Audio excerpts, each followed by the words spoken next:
Hello. Today we're going to be looking at lesson 1-9, which is interpreting graphs and tables. So in this mini lesson, we're going to focus on looking at a table and matching it to a situation, and then also being able to look at a table and match it to a graph. So let's start with example 1. In example 1, you'll notice that it says the table gives the speeds of 3 snowboarders in miles per hour at given times during a race. So the first thing you always want to do before you jump into anything is just look at the table, familiarize yourself with it, make sure that it makes sense. So first we notice that up at the top here we have the time, and the time is specifically given in seconds. So we're assuming after the race has begun. So 6 seconds into the race is right here, then we have 12 seconds in, 18 seconds in, and so forth. Then we remember that in the title, we were told that everything was in miles per hour, meaning that each snowboarder were given their speed in miles per hour at the given point during the race, which is listed in the column and corresponds with each snowboarder listed under time. So now we can move down to the first option. It says which snowboarder gets off to a good start and continues through the course picking up speed. So we really have to choose which one we think is best here. So if we take a look, we can see that snowboarder 1 starts at 15 miles per hour, moves a little bit faster than 6 seconds later at 18 miles per hour, and picks up speed again at 18 seconds and is up to 22. So that seems good so far. However, at 24 seconds, they drop down to 19, and then at 30 seconds, they go back up to 24. So a little bit inconsistent at the end, and considering that this statement said picking up speed, we should assume that they were gradually increasing as the race went on. Now, there's a red flag in snowboarder 2 that automatically tells us that it would not work for this scenario. It says that at 18 seconds, they reached a speed of 0. So we have no idea why that is, but we know that they came to a complete stop. So we assume they fell, slipped, something happened, something terrified them, that they stopped completely. So because of that, we know that it's not snowboarder 2. So we hope that snowboarder 3 is going to work out, but let's look at their times or speeds. So at 6 seconds in, they were at 16 miles per hour. By 12, they were at 19. And then 18, 22, 24 seconds, they were at 25, and they ended at 26. So they really gradually increased as the race went on. They also got off to a decent start with 16 miles per hour at 6 seconds, so we can assume that this describes them. So we're just going to simply write snowboarder 3. Okay, next scenario in letter B.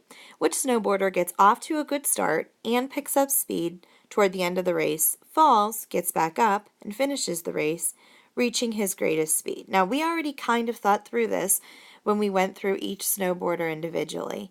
So we know that snowboarder 2 reached a speed of 0. So let's just make sure everything else matches up. So it says they get off to a good start, which 17 miles per hour was the fastest. Pick up speed, which they did at 12 seconds in, they were up to 20 miles per hour. But then toward the end of the race, fall, get back up, and finish reaching the greatest speed at the end. For that snowboarder, 21 miles per hour was the greatest speed. So if they reach that at the end, then this makes sense. So we could conclude that letter B is snowboarder 2. Now, sometimes you might be asked for the last option, which in this case was snowboarder 1, to come up with your own scenario. So if we were going to, for this one, we might say snowboarder 1 starts off strong, increases speed as they go on for a little bit, reach a decent speed in the middle of the race, but then slip on some ice, have to regain focus, and then finish very strong at the end. Because we see they went down, they dipped a little bit at the 24-second mark, and then got faster again. Okay, so that's using a table to match with a scenario. So now we're going to take a look at example 2. Now in example 2, you will notice that we have a table of times, and we also have some graphs. And these graphs are not labeled really well.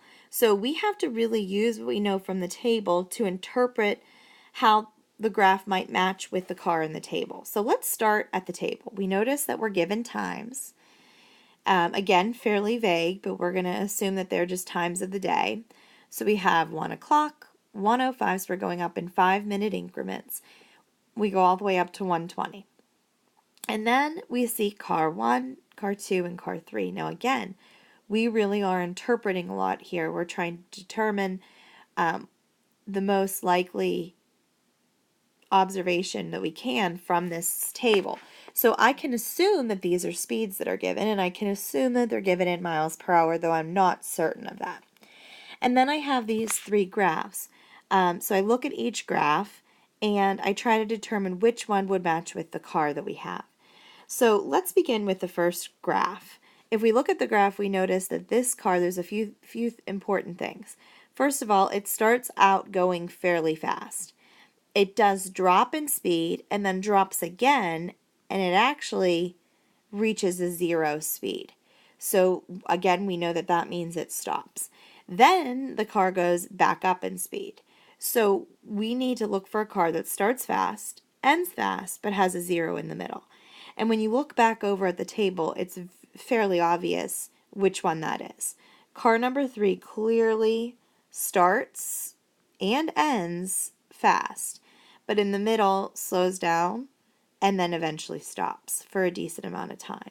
And so we can conclude that the first graph is actually car number 3.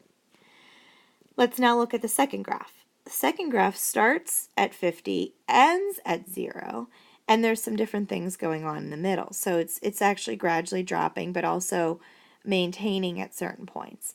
And so we want to look for a car that clearly starts high, but ends at 0.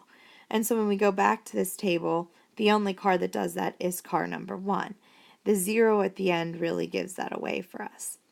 So we can conclude that the second graph is car number 2.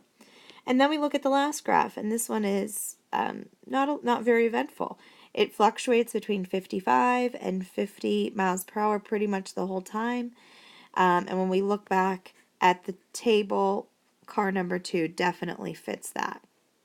And so we would say, I'm just realizing that I wrote down car number 2 here and meant to write down car number 1. I apologize. Graph number 2 was car 1. We'll just erase that. And the last one is car number 2. So anytime that you are trying to use a table to interpret information or match graphs to it, the main thing you want to do is take your time, look through it first, make as many conclusions as you can, and then look at each individual scenario or graph, and then try to match logically which one goes best with the information that you're provided with. All right, thank you.